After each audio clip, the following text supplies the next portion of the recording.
ओम गणेशाय नमः। इस साल अजा एकादशी 19 अगस्त को है। पुराणों के अनुसार एकादशी का महत्व स्वयं ही भगवान श्री कृष्ण ने धर्मराज युधिष्ठिर को बतलाया है।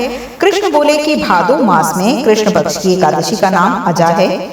इसका महत्व गौतम ऋषि ही जानते हैं। भाद्रपद मास के कृष्ण पक्ष की एकादशी का नाम अजा है और वह सब ही पापों का नाश करने वाली बतलाई गई है। जो भगवान केशव का पूजन करके इनका व्रत करते हैं, जो कि समस्त भूमंडल के स्वामी और सत्य प्रतिज्ञ हैं। एक समय किसी कर्म का फल भोग होने के कारण उन्हें राज्य से ही भ्रष्ट होना पड़ा था, जिसने कि युगों का परिवर्तन कर दिया।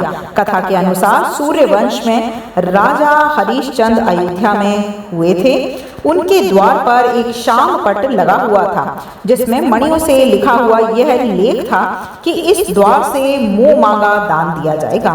राजा ने अपनी पत्नी और पुत्र को भी बेचा था और फिर अपने को भी बेच दिया था। पुण्यात्मा होते हुए भी उन्हें चांडाल की ही दास्ता करनी पड़ी थी। वे मुर्दों का ही कफन लिया करते थे और इतने पर भी नृपश्रेष्ठ हरिश्चंद्र ही सत्य से विचलित भी ना हुए। इस प्रकार चांडाल की दास्ता करते हुए भी उनके अनेकों साल व्यतीत हो गए। इससे राजा को बड़ी ही चिंता हुई और वे अत्यंत ही दुखी होकर सोचने लगे कि क्या करूं, कहां जाऊं, कैसे मेरा उद्धार होगा। इस प्रकार चिंता करते करते वे शोक के ही समुद्र में डूब गए और राजा को ही आतुर जानकर कोई मुनि उनके पास आए और वे महर्षि गौतम थे।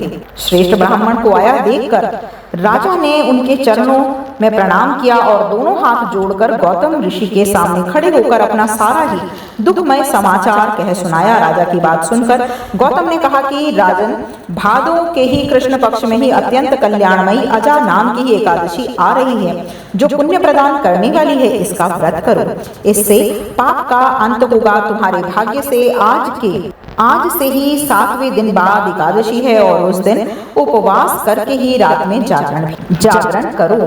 ऐसा कहकर महर्षि गौतम अंतर्ध्यान हो गए और मुनि की बातों को सुनकर राजा हरिश्चंद्र ने ही उस उत्तम व्रत का अनुष्ठान किया और उस व्रत के प्रभाव से राजा के सारे ही दुखों से वो पार हो गए। उन्हें पत्नी का भी सानिध्यान और पुत्र का भी जीवन मिल गया। आकाश में दुंदुभियां बज उठी और देवलोक से भी फूलों की वर्षा होने लगी। एकादशी के प्रभाव से राजा ने अकंटक राज्य प्राप्त किया और अंत में वे पुरजन तथा परिजनों के साथ ही स्वर्ग लोक को प्राप्त हो गए। राजा युधिष्ठिर, जो मनुष्य ऐसे व्रत करते हैं वे सब पापों से मुक्त होकर स्वर्ग लोक में ही चले जाते हैं। इसे पढ़ने और सुनने से अश्वमेध यज्ञ का फल प्राप्त होता है। बोलो श्री कृष्ण भगवान की जय, द्वारिका नाथ की जय, लड्डू गोपाल की जय।